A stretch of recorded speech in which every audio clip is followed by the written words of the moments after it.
No, not that today. We're good to go. Now, there was rain north, and there was, believe it or not, rain south. Peninsula, not much. East Bay, not much. San Jose area, not much. Santa Cruz Mountains did well, and so did the Santa Clara Valley.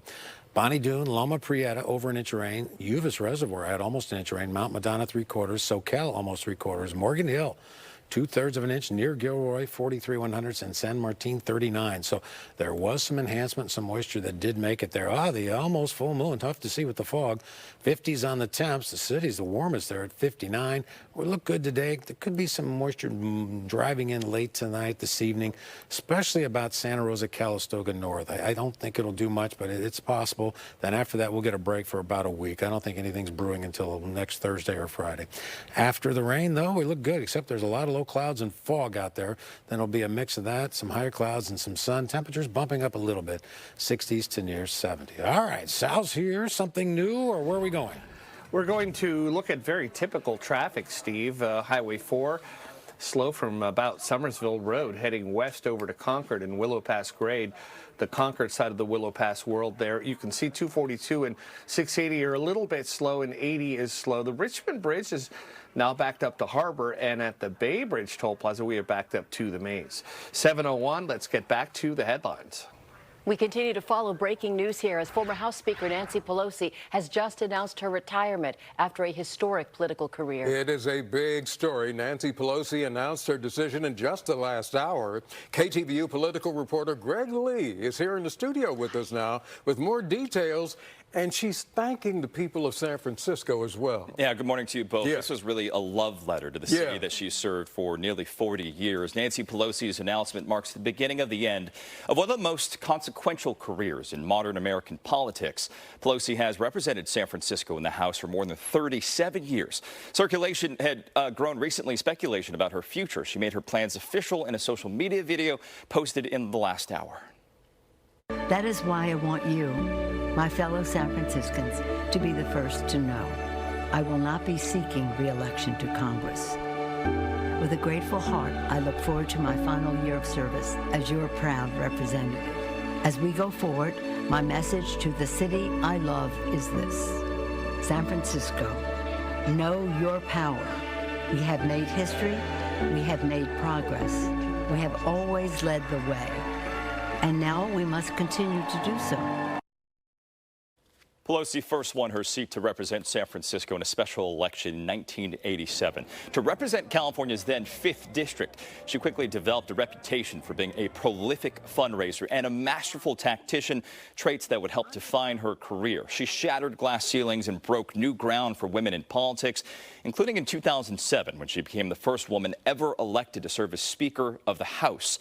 That speakership coincided with President Barack Obama's first term. She unified her caucus for one of the landmark achievements of her career, passing the Affordable Care Act. Pelosi reclaimed the gavel when Democrats regained the majority in 2019, the first person to do so in more than 60 years. Her career has spanned major issues like voting rights, women's health care, climate change, gun violence, and human rights. Pelosi has long been a champion for electing more women to public office. San Francisco is the greatest city on earth with the most extraordinary people on earth, and a place that I will always believe is heaven on earth. Thank you, San Francisco, for trusting me to be your voice in Congress. May God bless you, and may God bless the United States of America. Now, in October 2022, Pelosi's husband, Paul, was violently attacked at their home in San Francisco while she was in Washington. A few weeks later, she announced she would not seek a leadership position, marking the end of an era and a historic 19-year run as leader of the Democratic Party. Recently, she focused her attention on building the ground game and helping to pass California's Proposition 50 just this week. Pelosi's current term ends in January 2027. Now, even before this announcement, we saw 2 candidates already launching campaigns for her seat, Democrats Scott Wiener and Shoykat Chakrabarti. We can expect now that these plans are official, Garcia and Dave, that others will come out of the woodwork, as this is a once-in-a-decades-long career seat that will be open. A little early to ask, but I will. Do you think she'll end up endorsing one of the two or someone else? I think if she does endorse, it'll be interesting to see. I think she will keep that close to the vest. There has been speculation about who might run for that seat that has not already entered that race. And indeed, we could see if she weighs in on who that person might be or the many others that will jump in here. And do you have an inkling as to what she will do with the rest of her life? I mean, what we know about Nancy Pelosi is that even at 85, and anecdotally, I tell you that over the years that I have covered her and just spoken to her security as we're going about the day, Capitol Police, and they say it is so hard to keep up with this woman in her heels because she is always on the run, always on the go. I don't expect her to slow down even without an official title. She has been hugely impactful on this party. And I just saw one stat. She has raised over her career in leadership $1.25 billion for the Democratic Party. She will continue to be a prolific fundraiser, even though she is not in Congress. Wow. Thank you, Greg. Lee, you did a great job on the story. Thank you. Our time is now 7:05. Well, San Francisco's Sunset District finally has new representation on the Board of Supervisors. Manuel Daniel Laurie appointed Isabella Bea Alcaraz as supervisor for District 4. She's 29 years old, a teacher, and a former pet store owner. She hasn't worked in government or politics before. Ms. Alcaraz will replace recalled supervisor Joel Engardio, and she'll hold that seat until the next election in June. Today, we'll learn which major U.S. airports will be affected by the FAA's mandate to cut flights by 10%. Airlines will be instructed to reduce flights due to the strain on air traffic controllers during this ongoing government shutdown. Our James Torres is live at SFO. This is where airport leaders are preparing to be on the list. James. Yeah, Gossian, it seems like the airport won't need to do much if it does end up on the list. In fact, if you have a flight today, you don't need to expect anything to change or happen today. If you have a flight scheduled Friday and beyond, then you will certainly want to check in with your airline carrier as soon as possible, especially if that is a domestic flight. And when we asked representatives from SFO, which we checked in with this morning, about whether they would plan to be on that list of 40 airports throughout the nation, they say they are expecting that. They just haven't heard the official word just yet.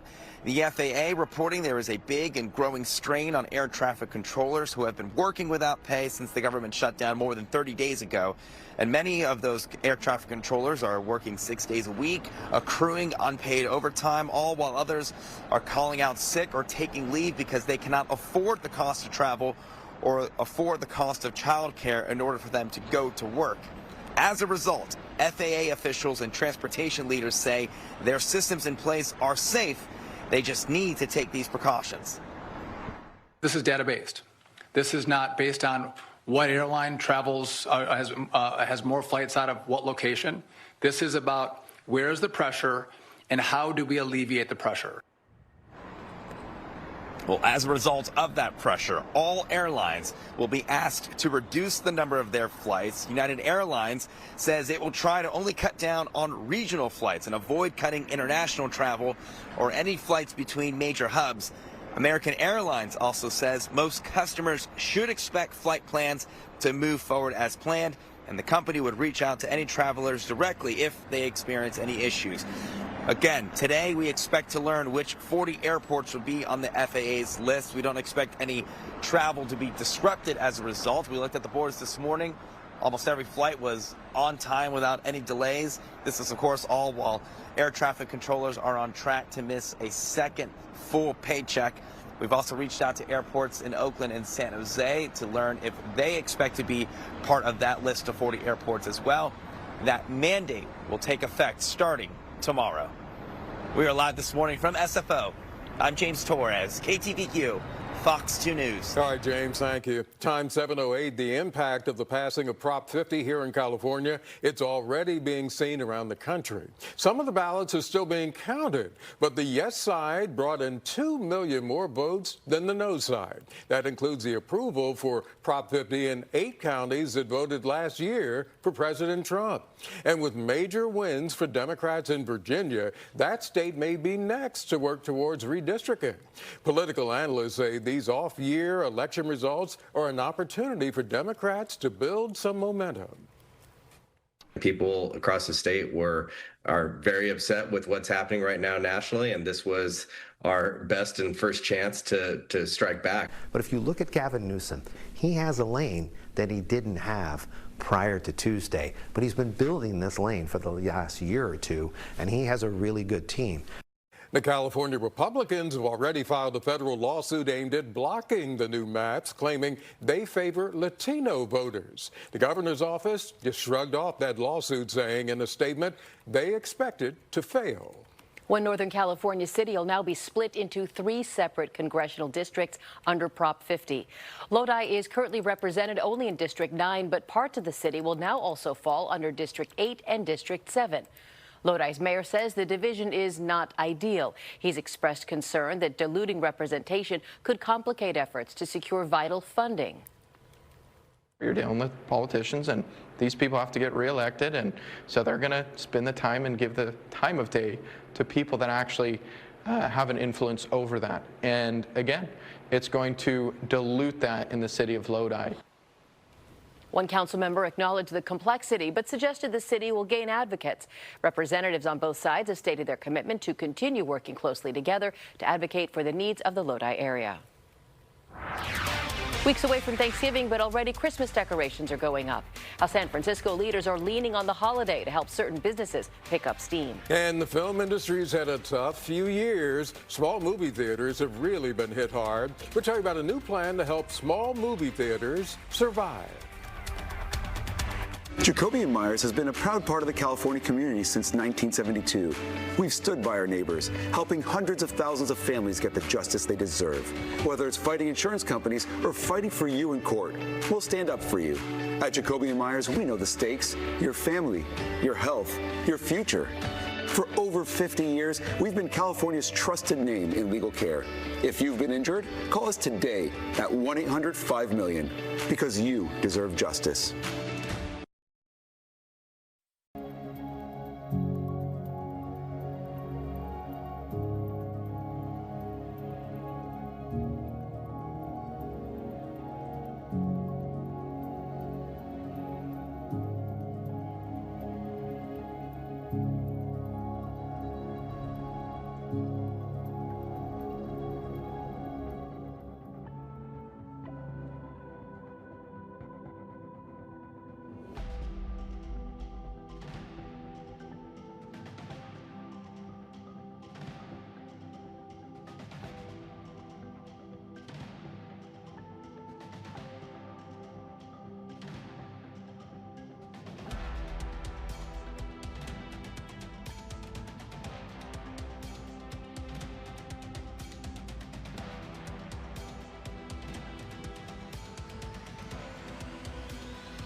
7:14, more on that breaking news this morning. San Francisco Congresswoman Nancy Pelosi says she is not running for another term in Congress.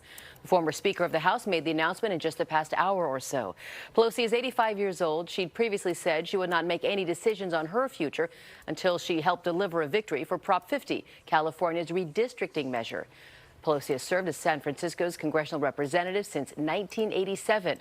She was the first woman to ever serve as Speaker of the House, holding the post twice from 2007 to 2011, then from 2019 to 2023.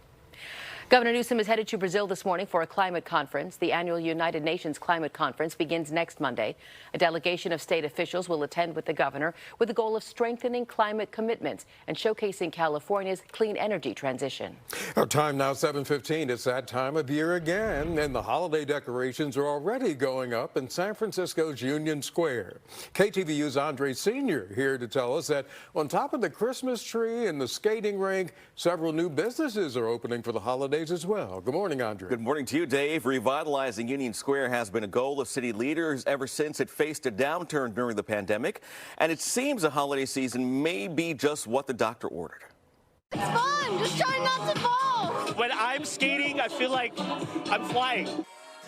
It was a busy scene at Union Square last night for the opening of the annual ice rink.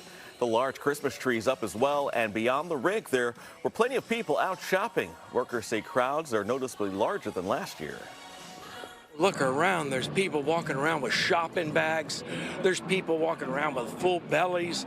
People from all over the world that are coming in to San Francisco again. When you see the stores and the restaurants full, that's a great sign that whatever they're doing, it's working. Well, the added foot traffic comes as waves of new pop-up shops have entered the mix in the neighborhood this holiday season. Through the city's vacant to vibrant program, this month a rotating holiday food market is scheduled to set up shop at 111 Powell Street. It's a space recently vacated by Uniqlo. On top of it all, Macy's says it's planning on reimagining its Union Square space just a year after saying it would close that location. Macy's is saying they're in it for the long haul, and that makes me really happy. This is an iconic location here in San Francisco. Why not try to reimagine it and meet the moment and do something there that everyone wants to see? We spotted workers putting final touches on the store's wreaths and displays. It's still unclear what the new development at the Macy's flagship store will look like. San Francisco Mayor Daniel Lurie has been touting all these new programs around Union Square as part of the city's Heart of the City plan to help with San Francisco's economic comeback. The goal, making sure the neighborhood success will help the rest of the city. All right, Andre, thank you. Time now 7:17. Well, San Francisco city leaders are working on removing a long-standing rule that has blocked neighborhood movie theaters from serving alcohol. Supervisor Stephen Sherrill proposed an ordinance to provide a vital new revenue stream to movie theaters that have been struggling with low attendance and also recovering from the pandemic. The current rule forces any venue that wants to sell drinks to prove that more than half of its income comes from food sales. The new plan would exempt non-adult theaters citywide from this food-first requirement while still requiring them to serve some food as well as drinks. All right, 7:18. Let's see. I can't imagine that today's commute is anything close to what we had yesterday in that rain. No, it's better for sure. That's for sure. The weather yesterday really did add. So today it's more of a normal-looking commute. It is backed up on the Richmond approach from about Harbor Way, which is not unusual. Bay Bridge is backed up just beyond the maze now, and the San Mateo Bridge is moderate. But you can tell it's a lot better, and commutes are dry for all intents and purposes. Southbound 680 through the Sonoma grade is slow, and we still have some pretty decent conditions from Livermore to Castro Valley on 580. Eastbound 580 near 150th, though, there's a crash in the non-commute direction. Don't let that take you by surprise. 718. Let's bring Steve back with today's weather. Sal, we are on the drier side after yesterday's system. Did pretty well, especially north and south, not in between, but sometimes that's the way it works here. But could be one more round later this evening, tonight, about Santa Rosa, Calistoga North, kind of the way it looks. Wind speeds have come down. We get a break today, mix of low clouds, sun, maybe a few high clouds. But tonight, that system, fast-moving system, will move in. 50s on the temps, low, mid, upper. I mean, kind of stuck here. If you get some clearing, you might be cooling off a little bit, but you can see that moisture streaming across. Again, it's always a little tricky. Mendocino County, Lake County, no doubt. Northern Sonoma County looks likely. We're good to go all the way until, I think, next Thursday, Friday. This looks a little fast. Maybe Thursday morning, but that looks like another big system on tap maybe a week from today. Depending on what forecast model you look at, Thursday or Friday, they're bringing in, could be a juicy system. But after the rain today, we are on the drier side, except if you're well north, and that wouldn't be until this evening. Low clouds, sun, mix of both, 60s, 70s on the temps. And I do believe the weekend you'll say, you know what, that's not too bad for November. We'll warm it up with some 70s. Steve, thank you. Coming up, changes to Berkeley's rules on housing. What can now happen in days that used to take, in some cases, more than a year.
Welcome back to Mornings on 2. Time is 7:22. And this is your morning look around the Bay Area from the sky. Beautiful sky and lots of clouds moving through as well. They should move out later today, and we'll see more sunshine as we go through. Pay attention to Steve Paulson's forecast. California Attorney General Rob Bonta is in Washington this morning, speaking in front of congressional Democrats about the ongoing government shutdown and its impact on cuts to federal food assistance. In the history of our country, SNAP has always been paid to those who are eligible, including in times of government shutdown, including the 2019 Trump government shutdown. It is a entitlement program that is obviously a safety net service. These are people who are disabled. They are veterans. They are seniors. They are children. They deserve their government to look out for them and stand up for them and make sure that when they're hungry, they are fed. That's who we are as a nation. California has sued President Trump and his administration 46 times in 41 weeks, including a lawsuit over cuts to federal food benefits. AG Bonta says with the cuts, the Trump administration took over $5 billion of funding from more than 40 million Americans. We're getting our first look here at the candidates to become the next San Mateo County Sheriff. Now, there are 7 candidates. One, Kenneth Binder, right now the interim chief of police for Gilroy. He was previously the Santa Clara County undersheriff. John Doug Davis is the Hillsborough city manager. He was previously the chief of police there. David Lazar recently stepped down from his position as assistant chief of police in San Francisco after 33 years with the department. And Kevin Lee is a police captain and commanding officer of San Francisco's Richmond Police Station. Brian Huynh Travis is the chief of police for the Solano Community College District, was previously with the Solano County Sheriff's Department. David Wiedner is a sergeant in the San Mateo County Sheriff's Office and rangemaster for the department. Robert Yick is second in command for the San Francisco State University Police Department, was previously with SFPD. Now, the County Board of Supervisors will hold a meeting later today to interview the 7 candidates and create a group of finalists. It'll then hold another candidate forum on Monday before picking a replacement for ousted former Sheriff Christina Corpus no later than next Wednesday.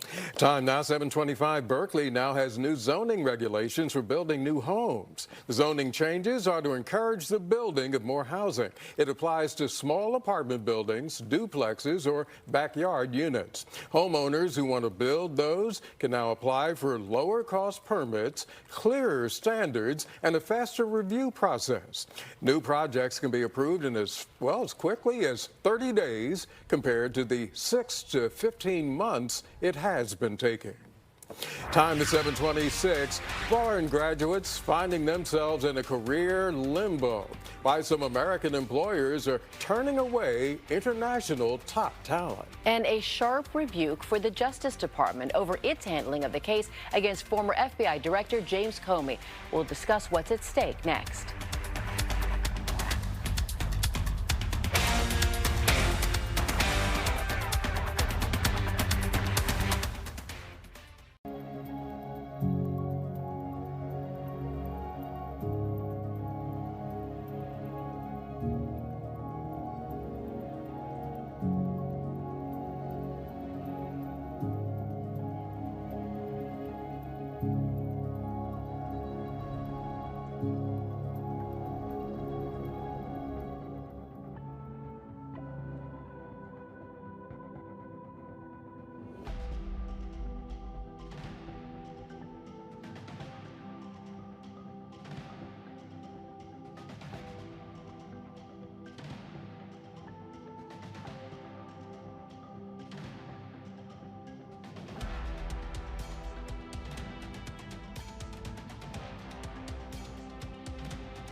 Good morning. For more than 2 decades, Congresswoman Nancy Pelosi was the power behind the podium. But this morning, Pelosi says it's time to retire. The Bay Area reaction to her big decision to step away from Washington. And as the longest government shutdown drags on this morning, Bay Area farm workers who harvest food for Americans are struggling to put meals on their own tables. We'll hear from a mother trying to feed her kids and the East Bay nonprofit group that's stepping in to help out. From KTVU Fox 2 News, this is Mornings on 2. Well, good morning, and thank you for joining us. Welcome back to Mornings on 2. I'm Dave Clark. I'm Gassia Michaelian. It's Thursday, November 6th. As I walked out to the car, I heard the neighbor's sprinklers go on. And Steve Paulson, I thought, do we need that today? I see that too much. Yeah. You know, turn your sprinklers off. I mean, seriously, we have had lots of rain, good rain. We are seeing a mix of some low clouds, some sun, and I think we'll have a partly sunny day here. Temperatures will rebound. They're in the 50s, so it won't take much to get to the upper 60s to near 70, but 52 to 59 covers the spread here. Some higher clouds will zip in later this afternoon tonight, mainly north. That could put a few. I would think, though, it's more like Cloverdale, Calistoga north. That would be this evening. After that, we're good to go until probably a week from today or even tomorrow is the way it looks. I just don't think much is going to happen. Could be Santa Rosa, but even that's on the side. So we're good here after the rain. We'll have to watch out for fog next couple of nights and mornings. But other than that, mix of some low clouds, some sun, and temperatures trying to bump up a little bit. Much calmer today as well, 60s to near 70. All right, Sal is here, 7:30, and... Well, it's moderate. You know, yesterday was kind of a bad day when it came to the commute just because we had a lot of just slowdowns and rain, but today it looks pretty normal. Let's go out and take a look at Marin.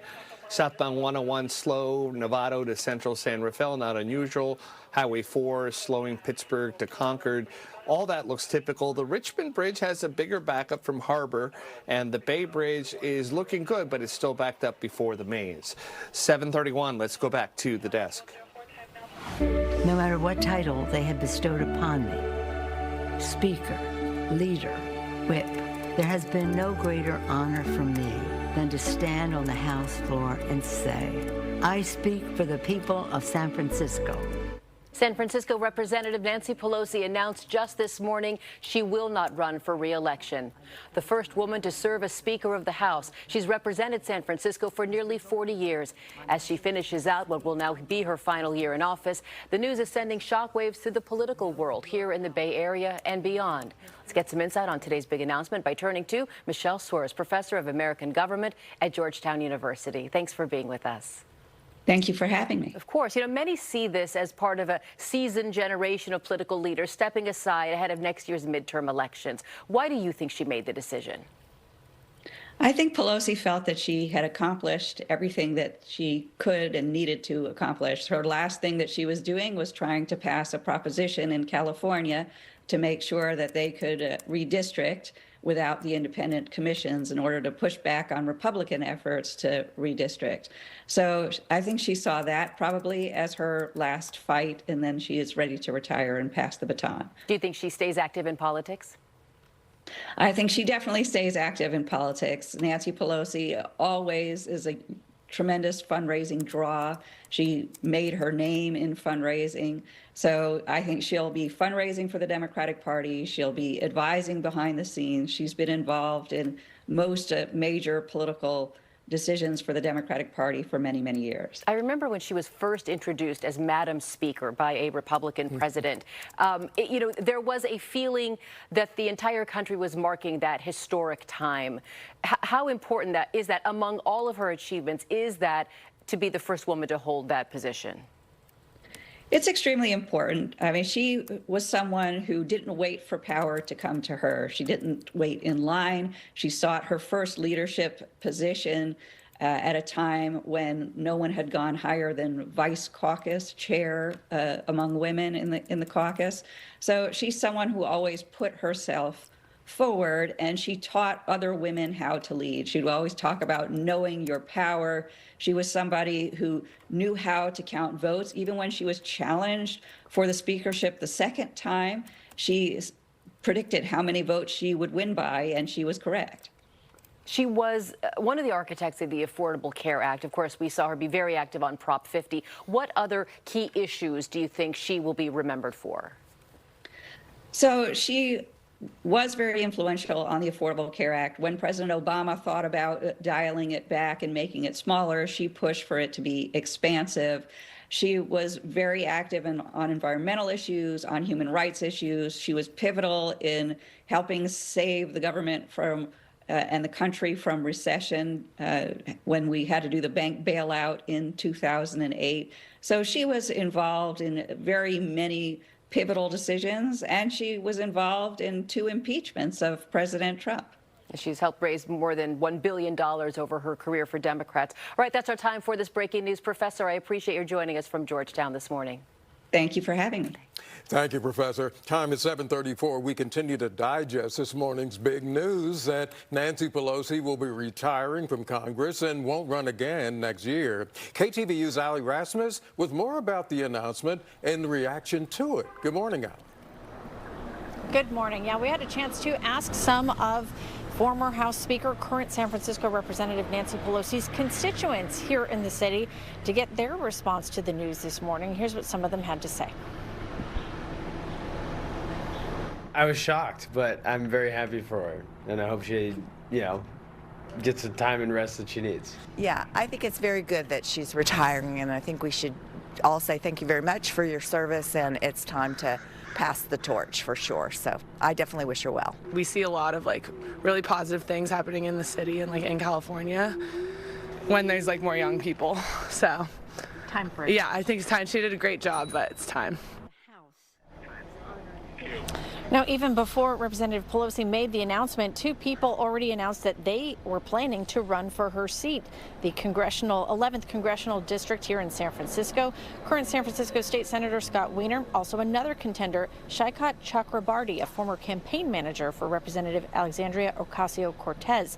Senator Scott Wiener said this statement in response, saying, quote, part of it reads, Representative Pelosi moved mountains for San Francisco and our nation. Her example is a guiding light to me and millions of others as we face the extreme challenges ahead, end quote.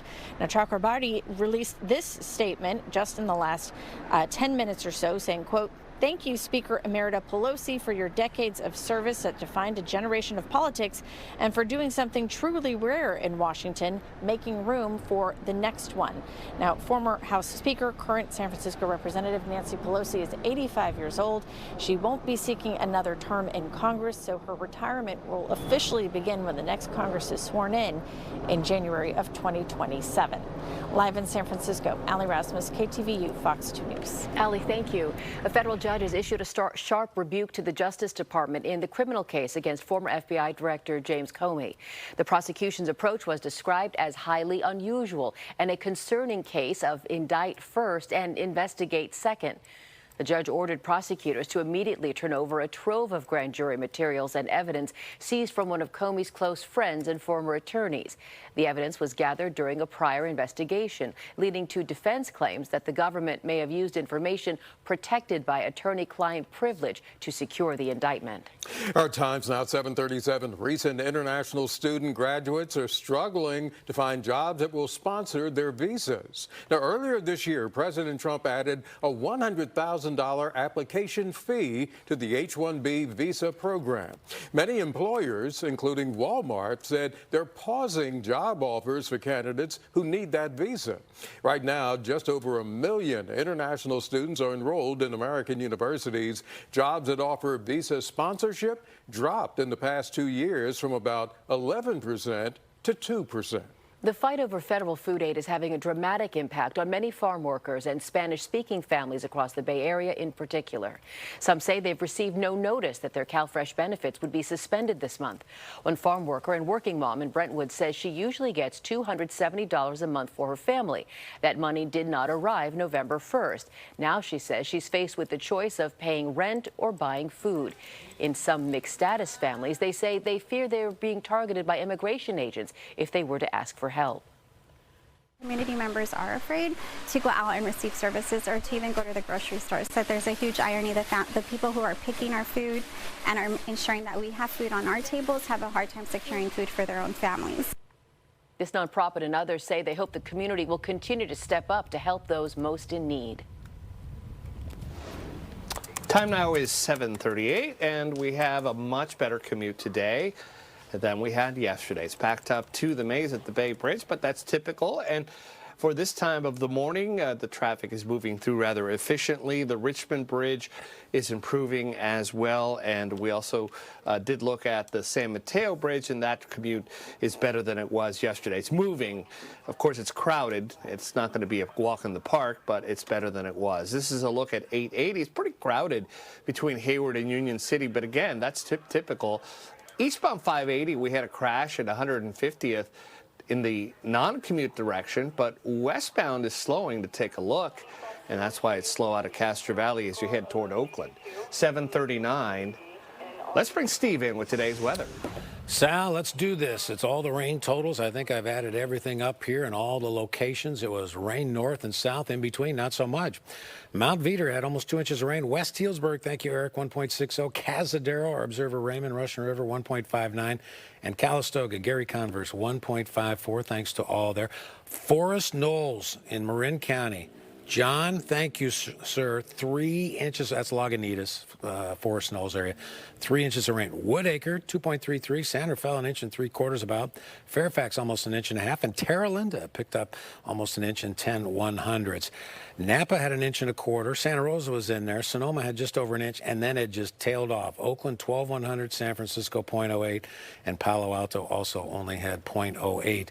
However, Redwood Estates, off of 17 above Los Gatos in the Santa Cruz Mountains. Ken Lawrence, that's for you, my friend. 2 1/4. Ben Lomond, 1.81. And it wasn't just this time in the Santa Cruz Mountains. It made it elsewhere. Bonnie Doon, 1 1/4. Loma Prieta, yeah. Then Uvis Reservoir, almost 1 inch. Mount Madonna, 3/4. Soquel, 7/10. Morgan Hill, 2/3 of an inch. Near Gilroy, 43. And San Martin picked up 0.39. We're almost done. There's a band racing across that'll give some clouds and some rain late tonight. I think too far out of my forecast zone, but I'll mention it. 50s on the temps here. Look for a nice day. That moisture, once that goes through, we will see 500 millibar heights build big time, and that means your weekend will have upper 70s, maybe near 80. When's our next rain? I think that's too fast. I think it'll be late next Thursday, next Friday. But for today, look for 60s and 70s after the rain. Mix of some sun and low clouds, but definitely drier unless you're well north. Steve, straight back to today's big story. San Francisco Congresswoman Nancy Pelosi says she is not running for another term in Congress. And now we want to hear what you think about it. We're going over to Andre Sr. You have our viewer poll of the day. Dave, Garcia, good morning to you both. Let's get to it here. We're asking this morning, how will you remember Nancy Pelosi's legacy? First female House Speaker, or political powerhouse, or champion of San Francisco, or not a fan. 55% of you say first female House Speaker. 18% of you say champion of San Francisco. 18% of you say not a fan. 9% of you say political powerhouse. Go to KTVU.com/vote. Let us know what you think. A minute ago, we shared that file video when she had all of her grandchildren with her when she first took the gavel as Speaker. So, you know, an impactful moment here in the video. Indeed. And as we go to break, let's take one more look at that poll. We want you to start voting. You can scan the QR code in the top right-hand corner of your screen. It'll take you to our poll.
Some of the stories we're following this morning. San Francisco Congresswoman Nancy Pelosi says she will not seek re-election next year. The former speaker made the announcement just this morning. Representative Pelosi was the first woman to serve as speaker. KTVU political reporter Greg Lee working to gather reaction to this major news. We'll have him back in the 8 o'clock hour. And Garcia, because of the government shutdown, the Federal Aviation Administration, starting tomorrow, plans to reduce air traffic by 10%.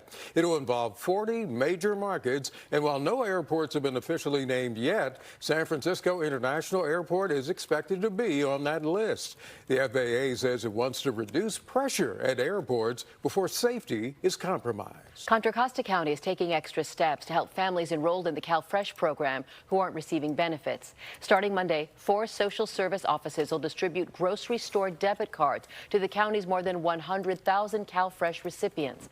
County supervisors approved spending $21 million from emergency reserves to fund benefits for a single month.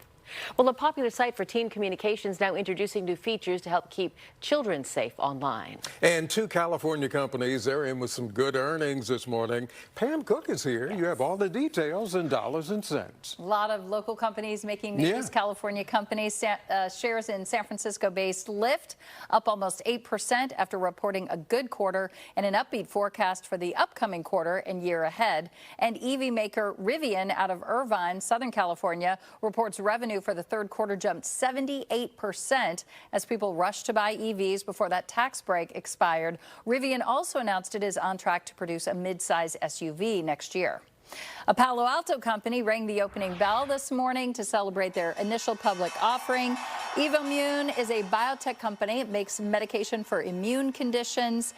Something interesting that I learned this morning, the company had to evoke a little used section of the Securities Act to go public during a federal government shutdown. All right, taking a live look at the numbers, all 3 indexes are slipping quite a bit this morning. Again, concern over those AI stocks and the valuation that they have seen in recent weeks. The Dow Jones down 0.75%, the S&P 500 down almost a full percentage point, and the NASDAQ, full of those tech stocks, down 355 points, 1.5%. Discord introduced updates to its Family Center feature designed with both teen safety and privacy in mind. Parents now have access to a mandatory weekly summary and enhanced visibility into their teen's activity on the communication platform. They can now see the total minutes their teen spent in voice and video calls over the last 7 days and their top 5 contacts and sites. Google Pixel phones are getting a new personalized feature. The new Theme Packs app will automatically update the phone's wallpaper, icons, sounds, and other items to match a certain theme. Take a look. This will be easy to customize your phone around your favorite movies or musicians. The first seasonal pack is themed around the new Wicked movie set to come out this month. The app is not fully ready, so you won't see anything if you install it right now. It's unknown exactly when the app will be fully launched, but it will be available in the Google Play Store. And the American Food and Agriculture Pavilion officially opened in Shanghai today. 19 U.S. exhibitors showcasing everything from livestock to wine hope to reestablish those connections with Chinese buyers. California organizations at the China Expo include the California Wine Institute. The event follows a recent trade deal following the tariff wars. Beijing has agreed to resume purchasing U.S. soybeans. China has pledged to buy at least 25 million metric tons of soybeans every year for the next 3 years. I'm Pam Cook. Let's look at your dollars and cents. Pam, thank you. San Francisco transit officials are now moving forward with 2 definitive tax proposals to help rescue Muni from its massive $300 million budget deficit. The newest details focus on progressive parcel taxes set for the November 26 ballot, designed to spread the funding burden based on property size. According to a report in the Chronicle, both scenarios propose a flat fee from $99 to $150 a year for residential buildings under 3,000 square feet. However, larger properties, both residential and commercial, would pay a higher rate based on square footage. What do we want? Housing! When do we want it? Now! Advocates for homeless people protested the city's new RV parking ban in San Francisco's Mission District. The measure bans RVs and other large vehicles from parking in one place for more than 2 hours. RV residents and supporters say the new rules could punish those who already have few options for housing. We asked the city of San Francisco to please give these families time to be able to, register their RV Please give transparency on the process. The city has issued 322 permits to people living in RVs to allow them time to get to permanent housing. So far, the city says it has cited 3 vehicles with no permits and has towed 2 others. Advocates want the city to stop towing vehicles unless the person living in the RV has another housing option. Time is 7:50. We have been looking at the traffic in the East Bay, right where everything gets all slow, kind of the core. So let me go to the maps here. 880 is slow, pretty much out of San Leandro all the way down to Fremont. And then northbound 880 slows right at 238. 580 near 150th, we had a crash affecting both sides of the freeway. Now let's talk about some of the Bay Area bridges. Richmond Bridge is recovering quite nicely. The commute, no doubt, at this point has been helped by having an extra shoulder during commute days. The commutes just have been better since that happened. They've been clearing out more quickly. This is a look at the Bay Bridge. It is backed up to the MacArthur Maze, and the metering lights are on. 7:51, it's a little foggy out there. Let's bring Steve in.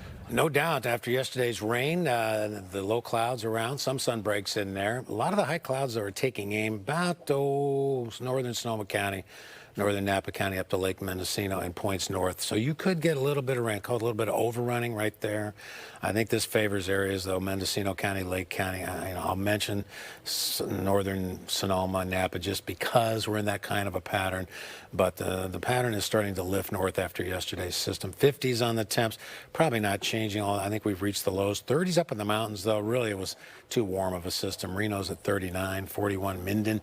And there's the moisture. Once that goes by, which will be tonight, tomorrow, then the high pressure builds in and we will warm it up. I think we could get some near 80 on the weekend, a few, although the days are short. Angle of the sun is low. A couple forecast models want to bring something in Thursday. I think it'll be next Friday, and it looks pretty good, to be honest with you. So, but we got a week away. After the rain, watch out for fog. But other than that, mix of sun, some clouds. If you're far enough north, could be some light rain. But I think it's almost out of my forecast zone. 60s, 70s on the temps. We are warming up, though. This weekend looks pretty darn warm. Upper 70s, maybe to near 80. Still nice early next week, coming down a little bit, but a dry pattern for now. All right, Steve, thank you. Time is 7:52. From checking your ski gear to getting deals on ski lifts, we're going to take you to the Sierra. We're going to see how Tahoe resorts are getting ready for the coming ski season. And NASA bracing for its biggest transformation since the space race began. Up next at 8, why NASA is seeing mass departures and labs that are closing.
Welcome back to Mornings on 2 at 7:55. We have an update from Kentucky about the deadly UPS cargo plane crash in Louisville, Kentucky. The latest reports say 12 people died in the crash and the fire.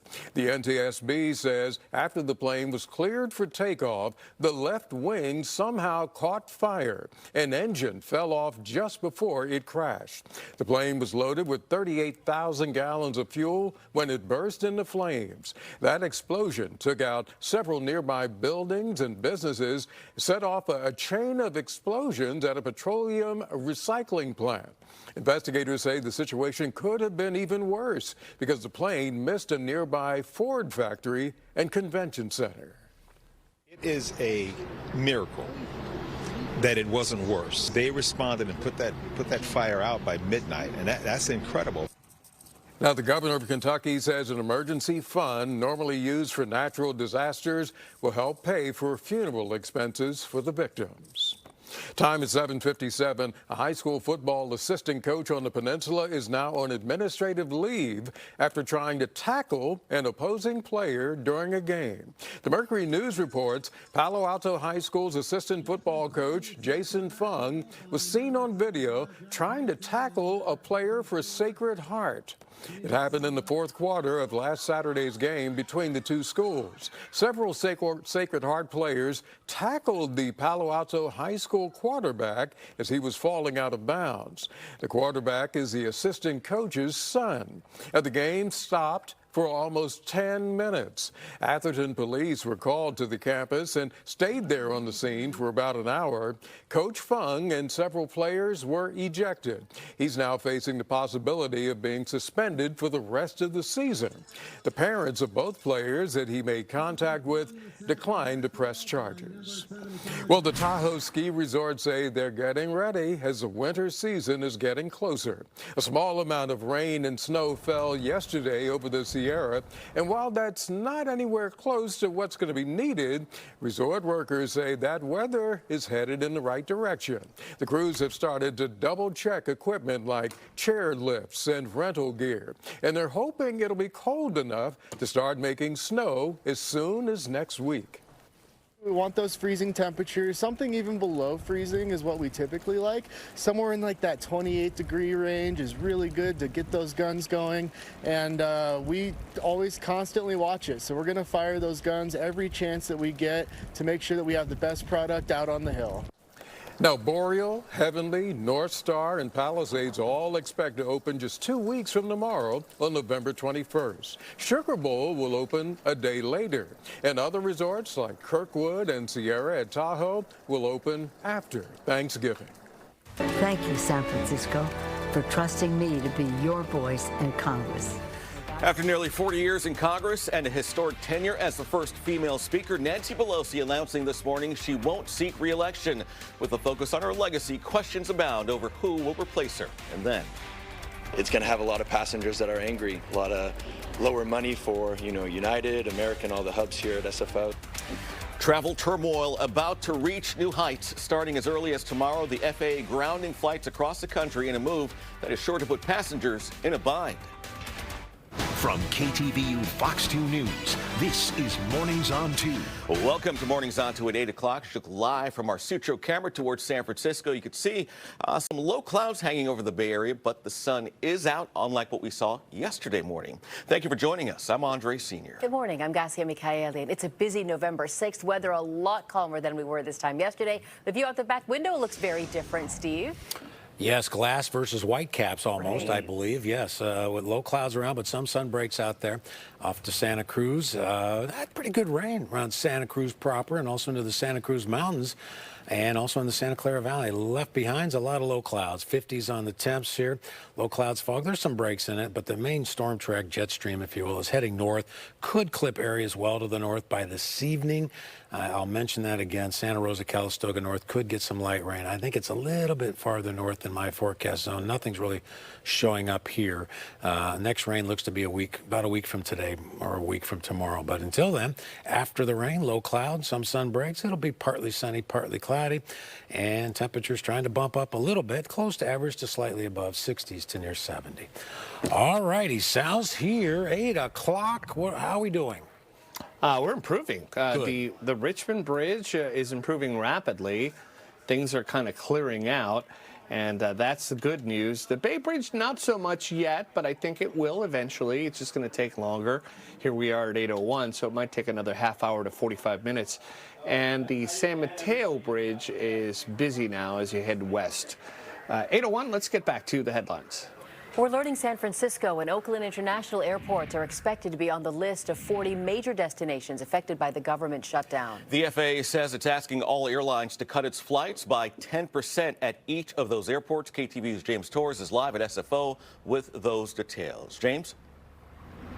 Yeah, some questions we're receiving this morning. What does the airport look like right now? What does it look like today? Well, it would look like any other Thursday, at least in the middle of a government shutdown. The news that we're bringing to you right now with this story isn't affecting any airport operations today. So if you have a flight today, don't expect anything to change. However, if you have a flight starting tomorrow and beyond that, then you absolutely want to check in with your airlines, especially if it's a domestic flight. Now, when we asked representatives from SFO, we checked in with them this morning, what their plans would look like to move forward. After hearing this announcement, they say they are likely going to be one of those airports impacted, one of 40 major airports that will be affected as a result of this mandate. The FAA reporting there is a big and growing strain on air traffic controllers who have been working without pay since the government shut down more than 30 days ago. Many are working 6 days a week, accruing unpaid overtime, while others are calling off sick or taking leave because they cannot afford the cost of travel or the cost of childcare to go to work. As a result, FAA officials and transportation leaders say their systems in place are safe, but they need these precautions for now. With holiday travel just a few weeks away and no solution to the government shutdown in sight, people flying this morning tell me they're glad they're flying today and are nervous about flying in the future. I think they need to reopen the government, and I think it's going to be chaos if they shut any more down than what they're already doing. Yeah, we're on a 2-day trip, but yeah, I was looking at TikTok, so I was just stoked that we're coming home today and not tomorrow kind of stuff.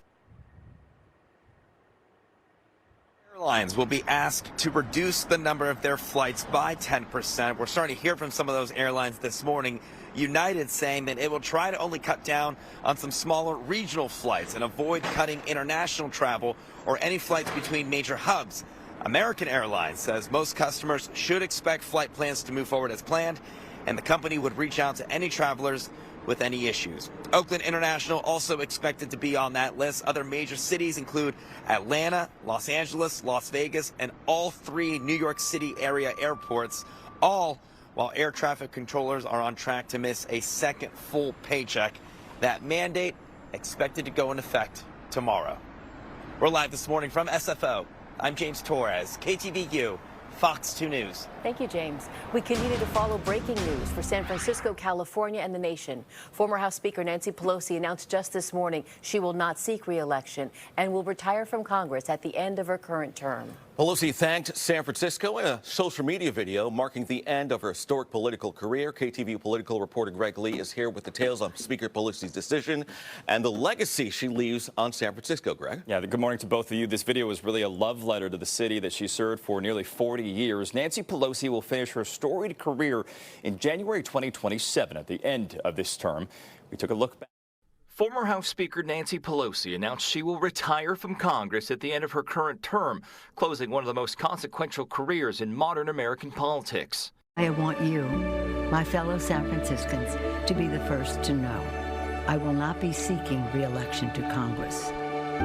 With a grateful heart, I look forward to my final year of service as your proud representative. The 85-year-old made the announcement in a video posted to her social media. Pelosi's represented San Francisco in the House of Representatives for more than 38 years. As we go forward, my message to the city I love is this. San Francisco, know your power. We have made history. We have made progress. We have always led the way. And now we must continue to do so by remaining full participants in our democracy. She began her political career as a volunteer for the Democratic Party, quickly rising in the ranks to state representative to the DNC and state and northern chair of the California Democrats. Pelosi developed a reputation for being a prolific fundraiser, something that would stick her entire career. She served as House Committee Chair at the 1984 Democratic National Convention held at Moscone Center in San Francisco. We think it's essential for the Democrats to recognize the importance of the West, Western concerns. In 1987, Pelosi won her first and last competitive race for the House. She won a special election to represent California's then 5th district. There's never been much doubt that Pelosi would win today. Democrats outnumber Republicans in the 5th district by 3-1. Pelosi began shattering glass ceilings and breaking new ground for women. In 2001, she was chosen as House Minority Whip. The next year, selected as Democratic leader, the first woman in history to hold those positions. In 2006, Pelosi spearheaded the effort that helped Democrats regain the House majority for the first time since 1993. That paved the way for this historic moment on January 4th, 2007. It's now my privilege to present the gavel of the United States House of Representatives to the first woman speaker in our history, the gentlelady from California, Nancy Pelosi. For these children, our children, and for all of America's children, the House will come to order. Pelosi became the first woman elected to serve as Speaker of the House. Her first term with the gavel coincided with President Barack Obama's first term. She unified her caucus for one of the landmark achievements of her career, passing the Affordable Care Act. They know that this will take courage. It took courage to pass Social Security, it took courage to pass Medicare, and many of the same forces that were at work decades ago are at work again against this bill. Among her long list of legislative victories, she also supported and helped usher the Don't Ask, Don't Tell repeal in 2010. Republicans regained their majority in the 2010 midterms, and Pelosi was again elected to minority leader. Throughout her career, Pelosi always encouraging and empowering women to run, saying this in 2012 after a historic number of women were elected to Congress. As you look forward, understand that you are looking into the future. In 2019, she reclaimed the gavel after Democrats won back the majority, the first person to do so in more than 60 years. I'm particularly proud to be the woman Speaker of the House of this Congress, which marks the 100th year of women having the right to vote. Pelosi became the front line of Democrats' battle with President Donald Trump. The Speaker oversaw the impeachments of Mr. Trump in 2019 and 2021. Her tenuous relationship with the president came to a head during his State of the Union speech in 2020, a moment that was widely criticized by Republicans.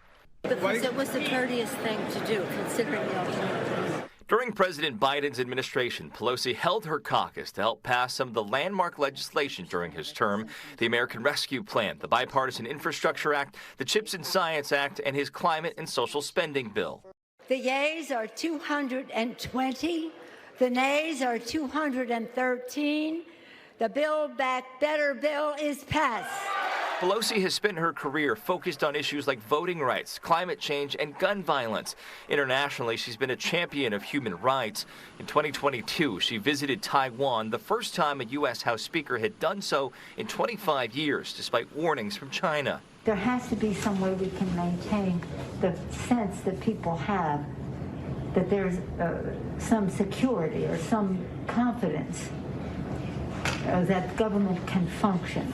The House Speaker and her office were a focus of the January 6th rioters. In the aftermath, she urged lawmakers back to certify Biden's victory and helped create a select committee to investigate the attack. So I run to the door, and I'm very scared. I see this Capitol Police, and they said, we have to come in to talk to you. And I'm thinking, my children, my grandchildren. I never thought it would be Paul. In October 2022, Pelosi's husband Paul was violently attacked at their home in San Francisco while she was in Washington. A few weeks later, she announced she would not seek a leadership position, marking the end of an era and a historic 19-year run as leader of the Democratic Party. I will not seek re-election to Democratic leadership in the next Congress. For me, the hours come for a new generation to lead the Democratic caucus that I so deeply respect. Pelosi's maintained an outsized role in the party's decisions, including pressuring President Biden to end his re-election campaign. Recently, she focused her attention on pushing Proposition 50 to passage.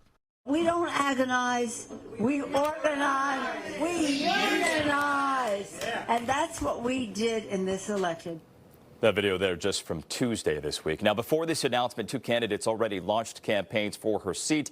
Democrats Scott Wiener and Choikat Chakrabarty in what one analyst called a generational change in the Democratic Party. We can expect more to come out of the woodwork. Gassi and Andre, now that Pelosi has officially announced her plans to retire. You talked a moment ago about her pressuring President Biden into stepping out of the election during last year, but she also was very persuasive as Speaker of the House, as her role in Congress as well. Do you think this is also going to be part of her behind-the-scenes remembrance of who she was? Yeah, I mean, you talk to anyone that was around Nancy Pelosi ever, and they talked about sort of her iron grip on the Democratic Party. As she went, so the party went. And so she was able to really hold that caucus together her entire time in leadership. And I think that is something that people will very much remember about her, in addition to really what she has done. And it can't be overstated for women in politics, really shattering all of those glass ceilings and setting a path forward for other women to run for office. We see San Francisco Mayor Daniel Lurie releasing a statement, obviously very positive. It'll be interesting to see if anyone from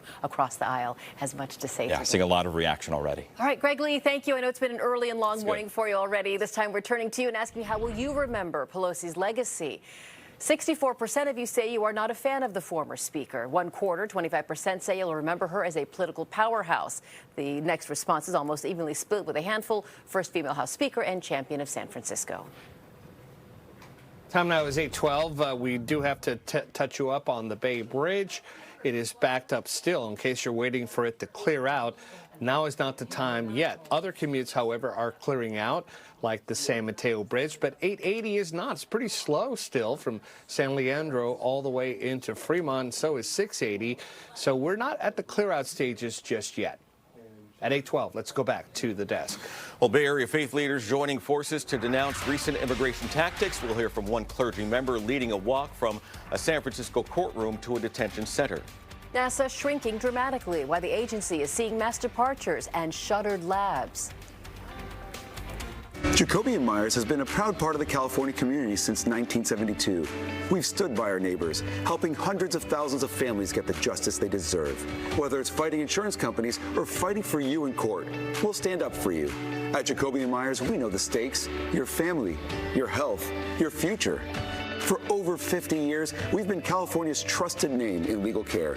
If you've been injured, call us today at 1-800-5-MILLION, because you deserve justice.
8:16, more on that breaking news this morning. San Francisco Congresswoman Nancy Pelosi says she is not running for another term in Congress.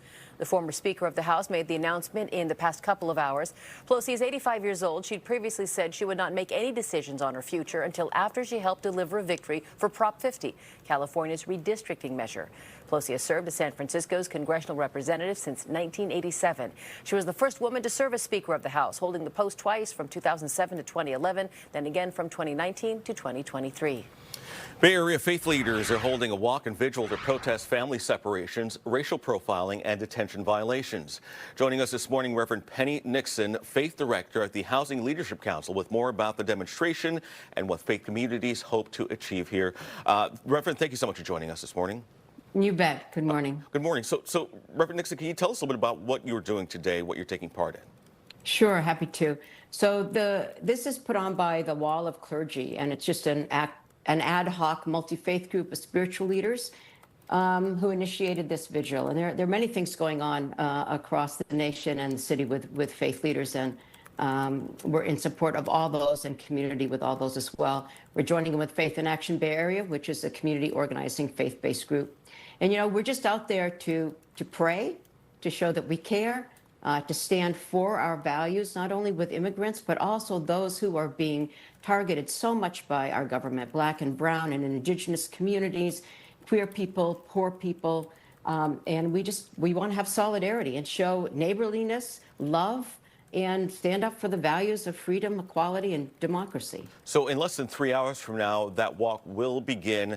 It's going to begin at San Francisco Immigration Court. Tell us what time it will start and what will be transpiring in the lead up to your next destination after you leave the Immigration Court. So we'll start at 100 Montgomery at the immigration place, and then we'll walk to Sansom. We'll walk peacefully. We'll walk singing and praying, showing love and solidarity. And when we get to Sansom, then we will be having a time of prayer, of song, and we'll be, you know, beating the drum to represent all that have been disappeared from our community. And so today what we want to radiate is love, neighborliness, really communicating to our immigrant neighbors and friends, you are not alone. Who else do you want this message to be received by as you are doing this starting at 11 a.m. to 1 p.m. today? You know, I think just there's so much dehumanization going on from this administration. And so we just want to rehumanize that, you know, this is a democracy. This is a government of the people, by the people, and for the people, not against the people.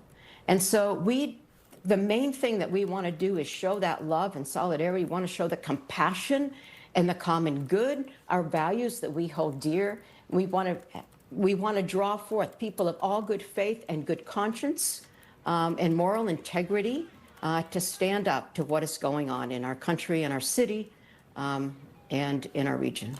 Reverend Nixon, can you tell us what can faith leaders do at a time like this for the communities affected by these immigration crackdowns across the country?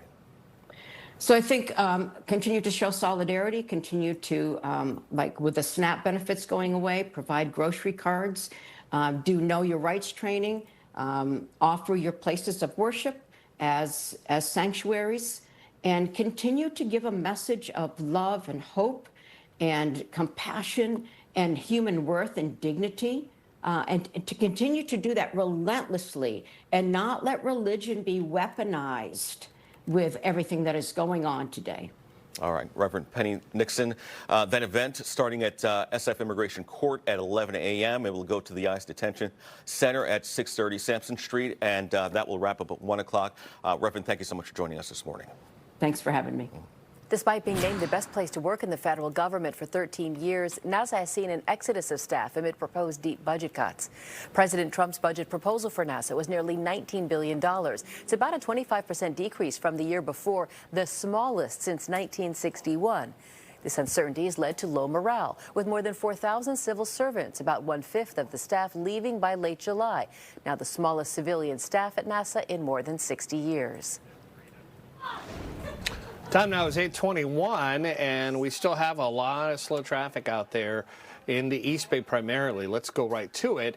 880 slow from San Leandro up to Oakland and slow from San Leandro south to Fremont. Some commutes are getting better, though. In case you're on the Richmond Bridge, it's getting a little bit better. It's still slow. The Bay Bridge, even though it's getting better slowly, it's still not cleared out. So it's going to take another half hour to 40 minutes on that. And the San Mateo Bridge is moderate. At 8:21, let's bring Steve in with today's weather. All right, Sal, two forecasts here. One north is clouds, one east and south is already sunny. If you had Forest Knolls on your bingo rain card as picking up the most rain in Marin County, Lagunitas, Forest Knolls. Thank you, John. I think it's Shindless. I believe that. Thanks for emailing me. 3 inches of rain. I certainly believe it. That is a possibility. And if you picked Redwood Estates in the Santa Cruz Mountains, you're 2 for 2. Woodacre, 2 1/3 as well, did quite well. San Rafael, almost 1 3/4 inches. Fairfax, 1 1/2 inches. And Terra Linda also had over 1 inch of rain. But it was a good setup for Redwood Estates there on 17 at the summit above Los Gatos. 2 1/4. It's at the fire station there. And Ben Lomond picked up 1.81. So some locations like Santa Clara, 0.04. Others, though, had really good rain. So it was kind of north and south, but not in between. Clouds north, sun and east-south. Mostly sunny. Then I think we'll get some partly cloudies later this afternoon. There you go. You can see some of those breaks in there. But more clouds are north. There's a lot of clearing to the south. 50s on the temps. That moisture streaming across. I'll say Bodega Bay, Santa Rosa, Calistoga north could get some light rain later this evening, tonight from that fast-moving system. Most of it, though, should be Mendocino County, Lake County north. We are good to go. Warm weekend, maybe near 80 for a few, until it looks like next Thursday. Pretty juicy system is showing up on some of the forecast models, but we'll deal with that next week. After the rain, low overcast, some sun, especially east and south, more clouds north, and I think that'll be the way it is today with 60s and a few near 70. Steve, thank you. Spotify's launching a new feature music lovers have been asking for a while now. How it could change the way you listen to music. Next.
826, a Palo Alto company had to take special steps to start trading today because of the government shutdown. And 2 California companies reported good earnings this morning. Pam Cook is back to round it all up in dollars and cents. Always like to get those good earnings reports in. Shares in San Francisco-based Lyft up almost 8% this morning after reporting a good quarter and an upbeat forecast for the upcoming quarter and the year ahead. And EV maker Rivian out of Irvine in Southern California reports revenue for the third quarter jumped 78%. As people rush to buy EVs before that tax break expired. Rivian also announced it is on track to produce a midsize SUV next year. A Palo Alto company rang that opening bell this morning to celebrate their initial public offering. Evommune is a biotech company. It makes medication for immune conditions. Something interesting, though, this morning, the company did have to invoke a little used section of the Securities Act to go public during the federal government shutdown. Typically, that's not allowed, but they'd already filed that paperwork. So they're going public today. All 3 market indexes, unfortunately, headed lower when that opening bell rang this morning. A lot of it has to do with those AI stocks and the valuation. They've really rallied in the past few weeks and few months, really, and some of them pulling back quite a bit. The Dow down almost a full percentage now, 451 points or so. The S&P 500 down a full percent, and the NASDAQ slipping the most, down more than 1.5%, almost 400 points for the NASDAQ as well. Today, Tesla shareholders face one of the biggest decisions in the company history. They will vote on a mega pay package for CEO Elon Musk. The board is offering him up to $878 billion in stock to ensure that he stays at Tesla to deliver on promises like self-driving robotaxis. The massive sum, though, is tied to Tesla reaching an $8.5 trillion market value. It would make Musk the world's first trillionaire. Some shareholders believe Musk is the only person who can deliver on Tesla's promises. Others say a publicly traded company's future should not depend on one executive. And Spotify will now let you see your top songs you've been listening to every week. Many music lovers are familiar with that yearly Spotify Wrap that shows you your top songs and artists from the whole year. Now the new feature called Listening Stats gives you weekly numbers, and you will have the option to make a playlist based on those songs. Users can share their weekly stats on Instagram, WhatsApp, or on Spotify's new messaging feature. I'm Pam Cook. That's a look at your dollars and cents. Thank you so much, Pam. Foreign graduates finding themselves in career limbo, why some American employers are turning away international top talent. A judge is questioning whether prosecutors mishandled privileged material in their case against the former FBI Director James Comey, why their approach is described as highly unusual.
and a place that I will always believe is heaven on earth. Thank you, San Francisco, for trusting me to be your voice in Congress.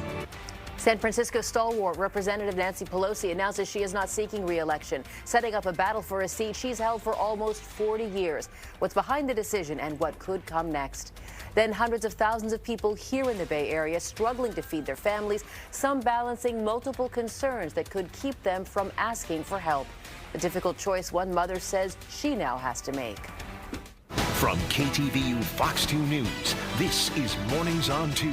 Good morning and welcome back. I'm Gasia Mikaelian. I'm Andre Sr. It's November 6th. You see the sun behind us. The water's not as choppy along the Oakland estuary, but we do have some low-hanging clouds across the Bay Area right now. So let's turn things over to Steve Paulson for a look at your forecast today. Two here this morning. One's north, a lot of clouds. East and south, there's more sun breaks. You can see right there on the visible satellite. There's your cloud cover, and it looks like it's going to probably stay that way. Yet you go south, and hey, look at that. Clearing taking place even down to San Jose and Palo Alto. So for some, there's low clouds. For others, no. But if you're caught in between, you can look north, see the clouds, or south and east and find sun. 50s on the temperature. The city finally dropped to 58. That's 5 above the average, or 6 above average for this time of year. There's a fast-moving system zipping by. You can see it to the north. This looks all about like Santa Rosa, Bodega Bay, Santa Rosa, Calistoga north. I don't think it'll amount to too much. But if you're Clear Lake, Ukiah, maybe up to Redding north, it could be some light rain. Santa Rosa, I think, would be the cutoff. And after that, we'll be on the way for high pressure and a warmer weekend. After the rain today, more clouds in the north, more sun east and south, partly to mostly sunny today. Light rain's possible well to the north by this evening. But overall, today's a much quieter day, 60s to near 70. All right, Sal's here, 8:33. Are we looking good, my friend? We're looking better anyway. I would say it's looking moderate here at the Bay Bridge, but at least we don't have any crashes. That's always the glass half full thing. San Mateo Bridge is getting better, but we still have a lot of slowing in Hayward to Fremont or from San Leandro to Oakland heading north. Oops, I went to the wrong thing. If you are driving on 880 heading south all the way to the South Bay, it is slow, and the South Bay commute is going to be a little bit slow as well. Almost all the freeways are slow. It's 8:34. Let's get back to the headlines. No matter what title they have bestowed upon me, speaker, leader, whip, there has been no greater honor for me than to stand on the House floor and say, I speak for the people of San Francisco. Nancy Pelosi announcing she is capping a career that spanned presidencies, political battles, and historic firsts. The question now, how will her exit reshape the future of the Democratic Party she helped to define? For insight on this key moment in national leadership, we're joined by Debbie Walsh, director of the Center for American Women and Politics at Rutgers University. Debbie, thank you for joining us this morning. Nice to be here. So, Debbie, as someone that leads the Center for American Women in Politics, can you give me your thoughts about the impact Speaker Pelosi had on women in politics? Well, you know, she really transformed the face of Congress in many ways. When she first came in, there were about 25 women serving in Congress, and as she departs, there are 151 women serving in Congress, and many of those women were women who were recruited by her, who she helped fundraise for, and she helped get elect. She was deeply committed to women's representation and expanding the diversity of the Democratic caucus as a whole.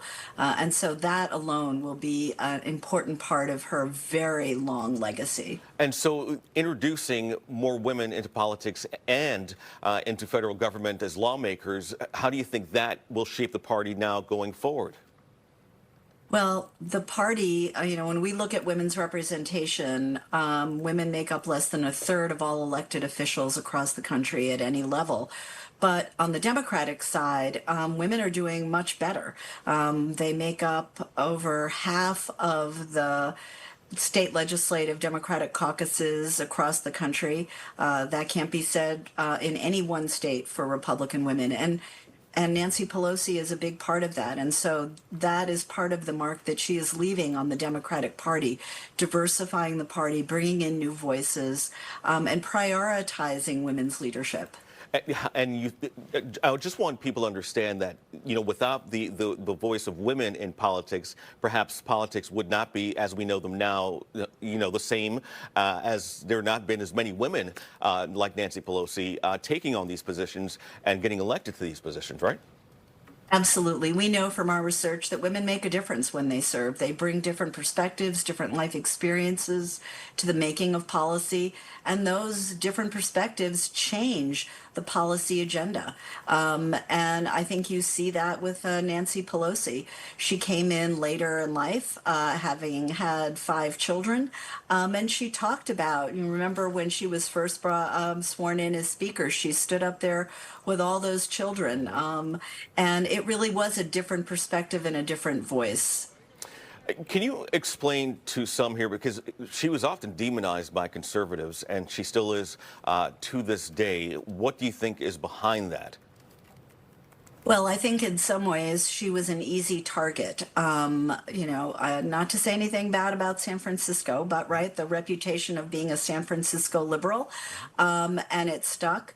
And I think also an uncomfortableness on the part of conservatives who did attack her with a woman in really high-level leadership. And they thought that she would be an easy target in that way, but she was not. It didn't faze her. She was unafraid, unabashedly unafraid of the kinds of criticisms that came at her, and just kept going. And you saw that within the U.S. House, but you also saw that even with President Trump. I mean, she's probably one of the most successful people to stand up to Donald Trump in ways that we have not seen any other politician really be able to do. Yeah, she was not someone who scared easily at all. She was very persuasive in the party and was able to whip people together, lawmakers together, and get the party moving in a direction, to be sure. Debbie Walsh, director of the Center for American Women in Politics at Rutgers University, thank you so much for joining us and providing your insight into her leadership this morning. Thank you for having me. We are getting reaction to today's announcement by those who live in Representative Pelosi's district. KT's Allie Rasmus out talking with people in the city this morning. Allie? Yeah, come next year, it will be the end of an era in San Francisco and really national politics as well. As we've been reporting this morning, former House Speaker and current San Francisco Representative Nancy Pelosi announced this morning that she will not seek another term in Congress. Now, she's represented San Francisco for nearly 4 decades, the 11th Congressional District. She was the first woman to be elected Speaker of the House in 2007. She regained that title again in 2019. Pelosi announced her retirement in a 5-minute video posted on social media this morning, as we've been showing you. In it, she did not go into detail about why she decided to retire, but we spoke to some of her constituents this morning to get their response. Everyone has the time. There's sunsets are beautiful, right? And that's what I always try and encourage people to think about as you are leaving. I don't want this to become political, and at the end of the day, she's given us a lot to be thankful for. Yeah, I think it's very good that she's retiring, and I think we should all say thank you very much for your service, and it's time to pass the torch for sure. So I definitely wish her well. We see a lot of really positive things happening in the city and in California when there's more young people. So time for it. Yeah, I think it's time. She did a great job, but it's time.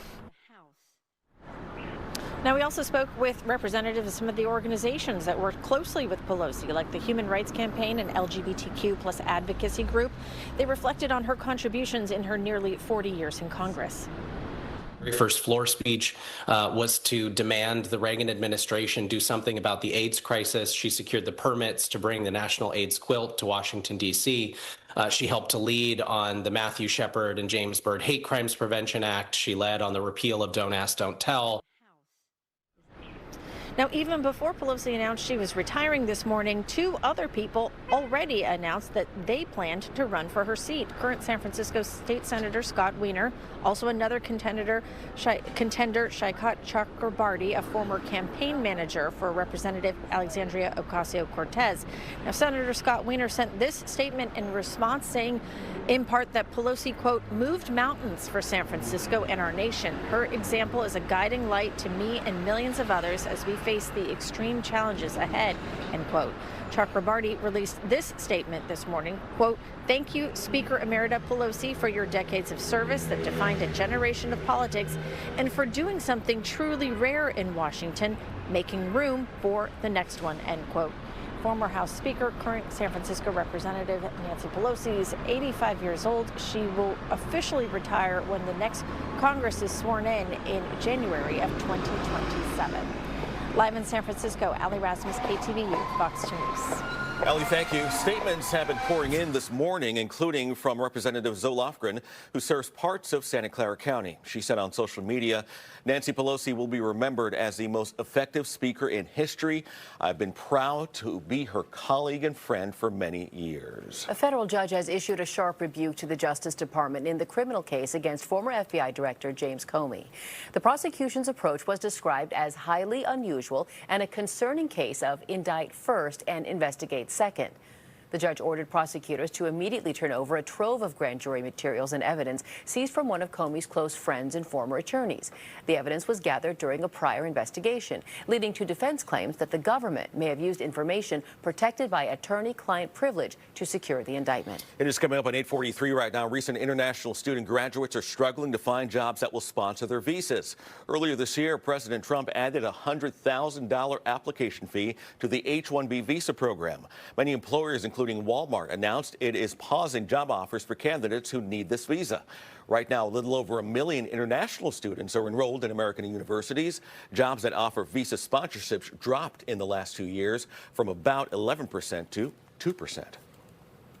Not even a week here without federal food assistance, and we're already seeing a huge increase in the number of Bay Area residents seeking help in feeding their families. Next, we look nationally at some of the critical choices people are making and what happens if the situation drags on.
Well, some of the stories we're following for you this morning. San Francisco Congresswoman Nancy Pelosi says she will not seek re-election next year. San Francisco Mayor Daniel Lurie releasing a statement on Speaker Pelosi's announcement of retirement. Part of his statement reads, her leadership has delivered historic progress for our city, strengthening our infrastructure, supporting our public spaces by transforming the Presidio into a national park, championing health care for kids and families in San Francisco and across our nation, and standing up for our city's LGBTQ+ community. Congresswoman Pelosi has been representing our area since 1987. KTVU political reporter Greg Lee has been working on gathering reaction on this news. We will have him back on at 8 o'clock. All right, because of the government shutdown, the Federal Aviation Administration said starting tomorrow they plan to reduce air traffic by 10%. It will involve 40 major markets, and while no airports have been officially named yet, San Francisco International Airport is expected to be on that list. The FAA says it wants to reduce pressure at airports before safety is compromised. We're now in the longest government shutdown ever, and millions of Californians are among the 42 million who have not received SNAP benefits, called CalFresh in our state. Their benefits were supposed to load last Saturday, and right now there is no indication as to who'll get any of the partial benefits the Trump administration said it would release earlier this week. Let's turn to Gina Platanino, SNAP Director at the Food Research and Action Center. Thanks for being with us. Thanks for having me. Of course. What are you seeing from the people you serve? We're seeing people making difficult choices, right? The people who are on this program are working hard. They're just not making enough money. Everything costs more right now, 3 times more. Food costs more than it did this time last year. So people are having to choose between paying for shelter and paying for food, paying for medicine, paying for food. It's a very difficult time that individuals are going through at the moment. We're hearing that, you know, on a very individual basis here in the Bay Area as well. The people who have reached out to food banks and community organizations, are they getting the help they need? Food banks have been working like superheroes in the pandemic. Yeah. And it hasn't stopped, right? They're running on fumes. For the federal government to think that individuals can just turn to food pantries, it just, for every meal that a food bank provides, SNAP provides 9. All I'm trying to say is that they can fill the gap of the many people who rely on this program to be able to make ends meet. And we have seen across the board that people are waiting, very long lines. Food bank providers are exhausted, getting very little support and relief at this moment. So if the food banks are running on fumes, what happens, let's say, a week from now? Unfortunately, the Trump administration refused to act. It refused to utilize its contingency fund, its reserve funds. There's now 3 lawsuits trying to push the administration to do the right thing. 2 of the lawsuits led to forcing the administration to utilize their contingency funds, but those funds are not enough. They're half of what we need to fund full benefits. And so at the moment, California, among other states, are trying to calculate what USAID has asked the state agencies to do, which is about 65% of benefits. But that's not coming anytime soon. It is an incredibly lengthy, problematic process that California and other state agencies have to do to reprogram the calculations, send it over to their processor, then send it over to USDA for those benefits to finally make it in on time. And they still won't be enough because it will be less than the full amount that individuals are entitled to receive. So unless the administration chooses to tap into his reserve funding, individuals will still not have enough funding for their SNAP benefits. Let's sort of take a big step back here. I've talked with a lot of principals and teachers who say a hungry child doesn't do well in school, might get disciplined for bad behavior, that sort of thing. What are the effects of people not having enough to eat? Yeah, those are the external factors. We do know that individuals on SNAP are less likely to be in the emergency room. They're less likely to be hospitalized for long term.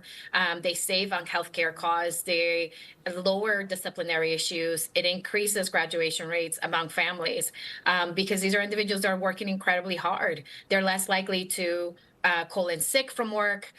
Municipalities, retailers are also impacted by this because we forget that those SNAP benefits are sent directly to local municipalities and where the retailers are placed. And that also helps with property taxes and helping municipalities be able to meet basic needs. Right. Gina Platanino, that's the time we have for now. I appreciate your joining us from the Food Research and Action Center. Thank you. Thanks. It's 8:51. I want to show you the South Bay Silicon Valley commute. It's pretty slow in many of those spots, especially driving up to the Palo Alto and Cupertino area. That's to be expected. We also have a lot of slow traffic still remaining on the East Bay freeways. And if you're driving on the San Mateo Bridge, it looks okay. If you're driving to the Bay Bridge, still backed up to the Maze. 8:51. Let's bring Steve in with today's weather. All right, Sal, we have 2 morning forecasts. If you're north, there's clouds. If you're east and south, it's mostly sunny. So we'll get a break today here. There is a fast-moving little system that'll move into the north this evening, overnight, into early Friday. Then after that, it's all about high pressure and warmer temps and a dry pattern for your weekend. There it is, zipping across. This puts the line probably about Santa Rosa, Bodega Bay, Santa Rosa, Calistoga North is kind of what I'm saying. Maybe, Lake County doesn't look like a big deal, but you could get some of that light, more nuisance rain, and that would be later this evening. But if you're south of that, you don't have to worry about it. You can see the cloud cover to the north. I mean, that's extensive low cloud deck. Marin over San Pablo Bay, out to Solano, also Napa, Sonoma, Mendocino Lake, and then go east and south and say, hey, we have sunshine. So there's 2 forecasts here, a little bit of some fog on the San Mateo coast as well. 50s, 60s on the temps, kind of a mild air mass that we had yesterday. No cold air with that. 30s and 40s up in the mountains, looks pretty good there, but that's that fast-moving system. But it is lifting north, and after that system goes through, we are all set for a sunny and warm weekend, although let's be honest, the days are short. And the angle of the sun is pretty low here, but it does look warmer. More clouds north, more sun east and south. Partly to mostly sunny today, unless you're north, and it'll be partly to mostly cloudy. 60s, 70s on the temps. You ready for a warm-up? Well, it's on tap for the weekend, probably into early next week. All right, Steve, thank you much. It is 8:53 now. We continue to follow that breaking announcement. Former House Speaker Nancy Pelosi rolling out her retirement plans. Coming up in the next hour, a former U.S. Senator will join the show to reflect on Pelosi's legacy.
The fight over federal food aid is having a dramatic impact on many farm workers and Spanish-speaking families in particular.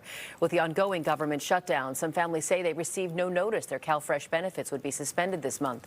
One farm worker and working mother in Brentwood says she usually gets $270 a month for her family. That money did not arrive on November 1st. Now she says she's faced with the choice of paying rent or buying food. Some in mixed status families say they fear being targeted by immigration agents if they ask for help. Community members are afraid to go out and receive services or to even go to the grocery store. So there's a huge irony that the people who are picking our food and are ensuring that we have food on our tables have a hard time securing food for their own families. Food banks say they're seeing increased donations of money and food, but as we heard just a minute ago, nationally, many of them are running on fumes.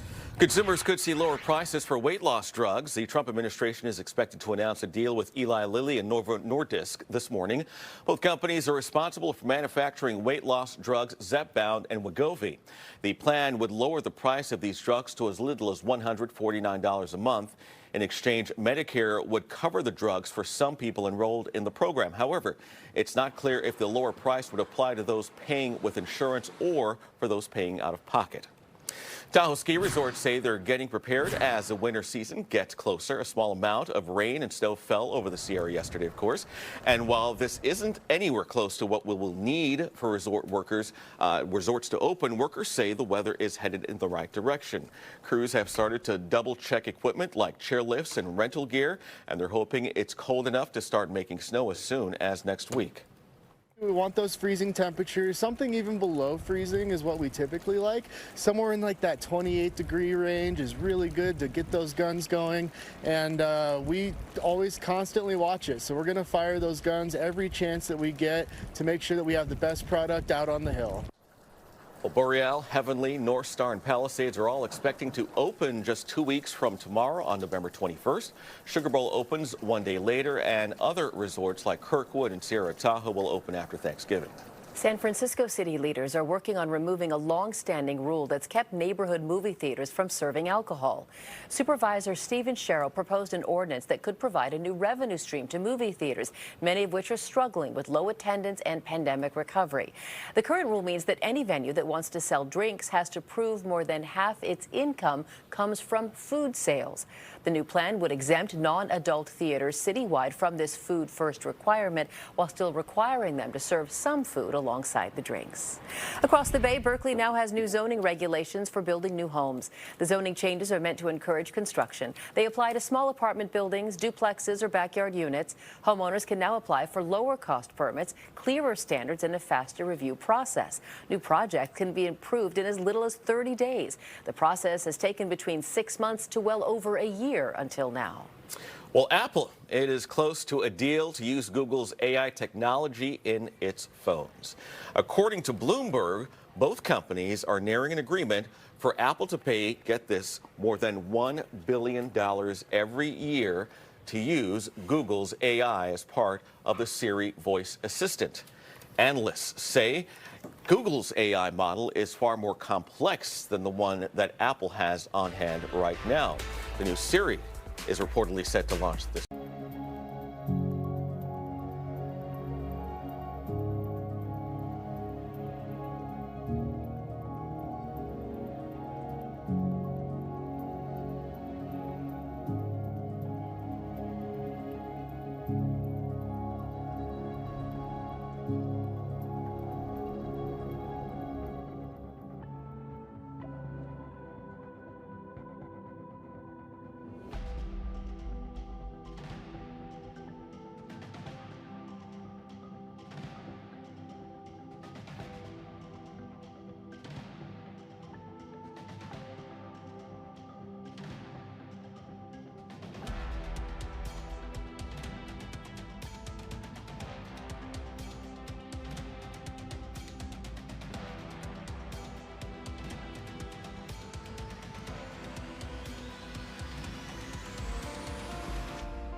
There has been no greater honor for me than to stand on the House floor and say, I speak for the people of San Francisco.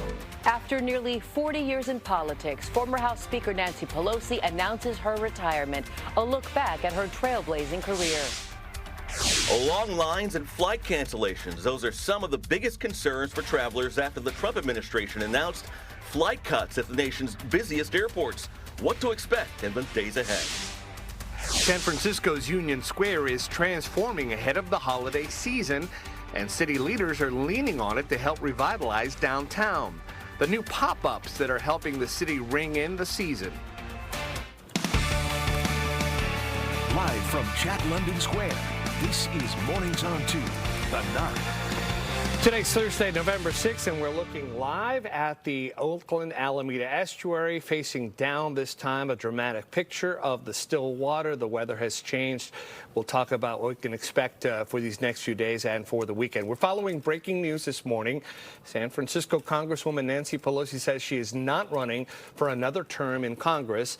The former Speaker of the House made the announcement earlier this morning. Pelosi is 85 years old. Pelosi has served as San Francisco's congressional representative since 1987. She was the first woman to ever serve as Speaker of the House, holding the post twice from 2007 to 2011 and 2019 to 2023. Welcome to the 9. Of course, that's been our breaking news all morning long. So let's go to Garcia. Let's do it. I mean, Representative Pelosi, the announcement came this morning. It was a nearly 6-minute video showcasing San Francisco's cable cars, Victorian homes, the Golden Gate Bridge. Many would say she is a political icon herself. KTVU political reporter Greg Lee is here. And Greg, she didn't say exactly why she's deciding not to run. No, and we didn't anticipate that she would. We knew for certain that she had been thinking about this. Her team had been saying for a while that after Prop 50, after Election Day, that's when she would make an announcement. I personally didn't think it would be this quick, but certainly it did. This video was a love letter to the city. She served for nearly 40 years. Nancy Pelosi will finish her storied career in January 2027 at the end of this term. We took a look back at her legacy and impact. Former House Speaker Nancy Pelosi announced she will retire from Congress at the end of her current term, closing one of the most consequential careers in modern American politics. I want you, my fellow San Franciscans, to be the first to know. I will not be seeking re-election to Congress. With a grateful heart, I look forward to my final year of service as your proud representative. The 85-year-old made the announcement in a video posted to her social media. Pelosi's represented San Francisco in the House of Representatives for more than 38 years. As we go forward, my message to the city I love is this: San Francisco, know your power. We have made history. We have made progress. We have always led the way. And now we must continue to do so by remaining full participants in our democracy. She began her political career as a volunteer for the Democratic Party, quickly rising in the ranks to state representative to the DNC and state and northern chair of the California Democrats. Pelosi developed a reputation for being a prolific fundraiser, something that would stick her entire career. She served as House Committee Chair at the 1984 Democratic National Convention held at Moscone Center in San Francisco. We think it's essential for the Democrats to recognize the importance of the West, Western concerns. In 1987, Pelosi won her first and last competitive race for the House. She won a special election to represent California's then 5th district. There's never been much doubt that Pelosi would win today. Democrats outnumber Republicans in the 5th district by 3-1. Pelosi began shattering glass ceilings and breaking new ground for women. In 2001, she was chosen as House Minority Whip. The next year, selected as Democratic leader, the first woman in history to hold those positions. In 2006, Pelosi spearheaded the effort that helped Democrats regain the House majority for the first time since 1993. That paved the way for this historic moment on January 4th, 2007. It's now my privilege to present the gavel of the United States House of Representatives to the first woman speaker in our history, the gentlelady from California, Nancy Pelosi. For these children, our children, and for all of America's children, the House will come to order. Pelosi became the first woman elected to serve as Speaker of the House. Her first term with the gavel coincided with President Barack Obama's first term. She unified her caucus for one of the landmark achievements of her career, passing the Affordable Care Act. They know that this will take courage. It took courage to pass Social Security, it took courage to pass Medicare, and many of the same forces that were at work decades ago are at work again against this bill. Among her long list of legislative victories, she also supported and helped usher the Don't Ask, Don't Tell repeal in 2010. Republicans regained their majority in the 2010 midterms, and Pelosi was again elected to minority leader. Throughout her career, Pelosi always encouraging and empowering women to run, saying this in 2012 after a historic number of women were elected to Congress. As you look forward, understand that you are looking into the future. In 2019, she reclaimed the gavel after Democrats won back the majority, the first person to do so in more than 60 years. I'm particularly proud to be the woman Speaker of the House of this Congress, which marks the 100th year of women having the right to vote. Pelosi became the front line of Democrats' battle with President Donald Trump. The Speaker oversaw the impeachments of Mr. Trump in 2019 and 2021. Her tenuous relationship with the president came to a head during his State of the Union speech in 2020, a moment that was widely criticized by Republicans. Because it was the courteous thing to do, considering the alternatives. During President Biden's administration, Pelosi held her caucus to help pass some of the landmark legislation during his term: the American Rescue Plan, the Bipartisan Infrastructure Act, the CHIPS and Science Act, and his climate and social spending bill. The yeas are 220. The nays are 213. The Build Back Better bill is passed. Pelosi has spent her career focused on issues like voting rights, climate change, and gun violence. Internationally, she's been a champion of human rights. In 2022, she visited Taiwan, the first time a U.S. House Speaker had done so in 25 years, despite warnings from China. There has to be some way we can maintain the sense that people have that there's some security or some confidence that government can function. The House Speaker and her office were a focus of the January 6th rioters. In the aftermath, she urged lawmakers back to certify Biden's victory and helped create a select committee to investigate the attack. So I run to the door, and I'm very scared. I see this Capitol Police, and they said, "We have to come in to talk to you." And I'm thinking, my children, my grandchildren. I never thought it would be Paul. In October 2022, Pelosi's husband Paul was violently attacked at their home in San Francisco while she was in Washington. A few weeks later, she announced she would not seek a leadership position, marking the end of an era and a historic 19-year run as leader of the Democratic Party. I will not seek re-election to Democratic leadership in the next Congress. For me, the hour's come for a new generation to lead the Democratic caucus that I so deeply respect. Pelosi's maintained an outsized role in the party's decisions, including pressuring President Biden to end his re-election campaign. Recently, she focused her attention on pushing Proposition 50 to passage. We don't agonize, we organize, we unionize. And that's what we did in this election. That video just from Tuesday of this week. Now, before this announcement, two candidates already launched campaigns for her seat. Democrats Scott Wiener and Shoykat Chakrabarti in what one analyst called a generational change in the Democratic Party. We can certainly expect, guys, that more people will come out of the woodwork to announce now that this seat is open for the first time in a long time. Going back to her legacy, though, I talked to a woman with the Center for American Women and Politics, and they talked about having a woman of her stature climb up to the head in Congress. Can you talk about the importance and the effect that had on local lawmakers as well? I was talking to a friend and some analysts throughout the morning today, and when you consider new members of Congress, new women that are coming into Congress as elected officials, no one thinks that it's strange to have a woman that was House Speaker. That's how many barriers that she broke, that she sort of just normalized, as it should be, that women can be in the highest levels of politics. And that was really kind of what Nancy Pelosi did. She never thought about this as woman or man. She thought of this as, I'm a politician, I'm good at my job, and I'm going to move this forward. But she, in doing that, really set the stage for other women to feel comfortable and encouraged. And anytime you hear her speak, she brings that up. She encourages other women to get involved civically. Not easily intimidated either. She went up against some very powerful people. She's incredibly tough, and that is the message you'll hear from her inner circle. To describe Nancy Pelosi in one word, and they will tell you tough. I mean, she never steps down from a fight, as we've certainly seen throughout her career. She has not slowed down. Not at all, either. Absolutely not. Thanks so much. Appreciate it. This morning, we've been asking, how will you remember Pelosi's legacy?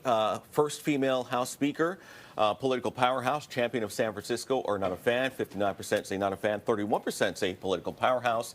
8% say first female House Speaker. And 2% say champion of San Francisco. Scan the QR code on the top right-hand corner of your screen, or go to KTVU.com/vote. Let us know what you think. All right, we're learning San Francisco and Oakland international airports are expected to be on the list of 40 major destinations affected by the government shutdown. The FAA says it's asking all airlines to cut its flights by 10% at each of those airports. KTVU's James Torres is live at SFO with details. James? Well, Sal, it's likely that the airport itself won't need to do anything moving forward. It's the airlines that are being asked to cut down their flights by about 10%. So if you have a flight today, you're not going to see any changes today. It all really starts tomorrow. So if you have a flight scheduled tomorrow and beyond that, you absolutely want to check in with your airline, especially if it's a domestic flight. And when we asked representatives from SFO, which we checked in this morning, they told us they are likely one of those 40 airports impacted by this mandate. Oakland International also on that list. The FAA reporting there is a big and growing strain on air traffic controllers who have been working, keep in mind, without pay since the government shut down about 37 days ago. Many are working 6 days a week, accruing unpaid overtime, while others are calling out sick or taking leave because they cannot afford the cost of travel or the cost of childcare to get to work. As a result, FAA officials and transportation leaders say their systems in place are still safe, but they need these precautions before their situation gets worse. And with holiday travel just a few weeks away and no solution to the government shutdown in sight, people flying this morning tell me they're glad they're flying out today and nervous about flying in the future. I think they need to reopen the government, and I think it's going to be chaos if they shut any more down than what they're already doing. Yeah, we're here on a 2-day trip, but yeah, I was looking at TikTok, so I was just stoked that we're coming home today and not tomorrow kind of stuff. All airlines will be asked to reduce the number of their flights. United Airlines says it will try to only cut down on some smaller regional flights and avoid cutting international travel or any flights between major hubs. American Airlines says most customers should expect flight plans to move forward as planned, and the company would reach out to any travelers with any issues. Oakland International also expected to be on that list. Other major cities include Atlanta, Los Angeles, Las Vegas, and all 3 New York City metro area airports, all while air traffic controllers are on track to miss a second full paycheck. That mandate, those flight reductions, will go into effect tomorrow. We're live this morning from SFO. I'm James Torres, KTVU, Fox 2 News. All right, James, thank you. We're a year out from the midterm elections, but California's approval of Proposition 50 is already making waves across the nation. Coming up on Mornings on 2 to 9, the other states that could start the process of redrawing their congressional lines. Taking a look outside, the wind and rain are out of the picture, but fog is rolling into some parts of the Bay Area. You see it there. KTVU meteorologist Steve Paulson will have the full forecast next.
Welcome back to Mornings on 2 to 9. Steve, you and I were looking at the fog in my traffic and your weather pictures all morning long. I'd say borderline fog, brothers, though we've seen a lot worse, right, Sal? We have seen a lot worse. But, yeah, a lot of low clouds, you guys, after yesterday's system. A lot of it, though, has been north, south, and east is cleared out. There's some sun there. There's one more little piece of energy coming through, and I'll show you that in just a second. But let's recap yesterday's system. It was good north. It was good south. But Peninsula, East Bay, and South Bay, especially around San Jose, not so much. Mount Veeder had almost 2 inches of rain. West Healdsburg, 1.60. Cazadero was close, 1.59. And Calistoga picked up 1.5 inches. Forest Knolls, Lagunitas, and Marin County, I believe you win. 3 inches of rain. Woodacre was trying its best, 2 1/3. San Rafael, 1.75 inches. Fairfax, 1.5 inches. And Terra Linda picked up 1.09. Napa had 1.25 inches. Santa Rosa was in there. Sonoma had over 1 inch, and then it just fell apart. Oakland, 12/100. San Francisco and Palo Alto, only 0.08. Concord only had about a 0.05. But up in the Santa Cruz Mountains, different story. Redwood Estates, Highway 17 at the summit above Los Gatos, 2 1/4. Ben Lomond picked up 1.81. But for once, it was not just Santa Cruz Mountain, Santa Clara Valley as well. Also got in on some moisture there. Bonnie Doon and Loma Prieta over 1 inch. Uvis Reservoir had almost 1 inch. Mount Madonna 3/4. Soquel and Morgan Hill both picked up 7/10. Not too far from Gilroy, 43 100ths. And San Martin picked up 39 100ths. That